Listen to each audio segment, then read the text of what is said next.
Alja po kalon ditët më të vështira të jetës së saj. E lodhur, e friksuar dhe pa gjumë nga maktet që ndjekin çdo natë, ajo nuk di më kujt t'i besoj dhe çfarë vendimi të marrë. Fjalët e Sadakatit i sillen vazhdimisht në mendje. A duhet t'i tregoj Cihanit të vërtetën, apo të ndjek planin për t'u larguar përgjithmonë? Ndërkohë, për një moment gjithçka duket normale. Alja, Cihani dhe Denizi kalojnë kohë bashk, madje gatuajnë mëngjes si një familje e vërtet, por pas buzëqeshjes së saj, Alja fsheh një vendim që do ndryshojë gjithçka. Nga ana tjetër, tensionet rriten. Ipek përpiqet të afrohet me Kajan, ndërsa Zerin mban qëndrim të ftohtë ndaj tij, e detyruar nga kërcënimet e Demirit për foshnjën. Por gjithçka përshpejtohet kur Alja takohet fshehu razi me Sadakatin.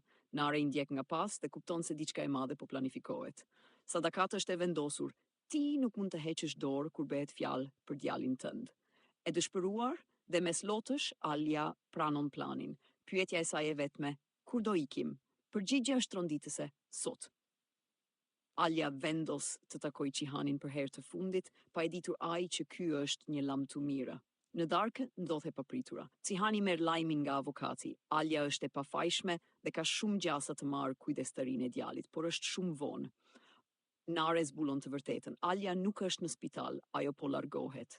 Cihani tronditet dhe niset me njëherë pas saj. Në një moment dramatik, ai arrin të ndaloj kamionin.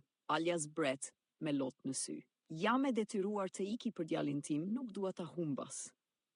Cihani nuk e kupton. Pse nuk më the? Por përpara se gjithçka të zgjidhet, shfaqet Borani bashkë me policinë. Ai akuzon, duhet ta rrëmbej në fëmijën. Alja përfundon në komisariat dhe më pas në paraburgim duke pritur vendimin e gjykatës. Ndërkohë, një tjetër dram zhvillohet. Zerin e Malengjër shkon të takojë foshnjën e saj, pa e ditur që po ndiqet nga ema. Situata rëndohet edhe më shumë për Aljan.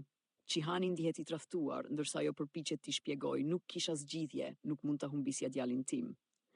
Pas gjithë kësaj, Alja rikthehet në Konak për të marrë djalin, por Borani kundërshton ashpër.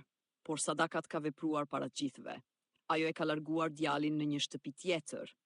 Më në fund, Alja ribashkohet me të birin mes emocionesh të forta. Tani gjithçka varet nga një moment i vetëm, seanca gjyqësore. Kush do të fitojë kujdestarin? Dhe mbi të gjitha, ku është zhdukur prova më e rëndësishme? Videoja e amanetit, ajo që vërteton se Borani nuk e ka dashur kur Aljan dhe e ka detyruar të martohet me vëllain e tij. Kush e hoqi këtë provë nga dosja?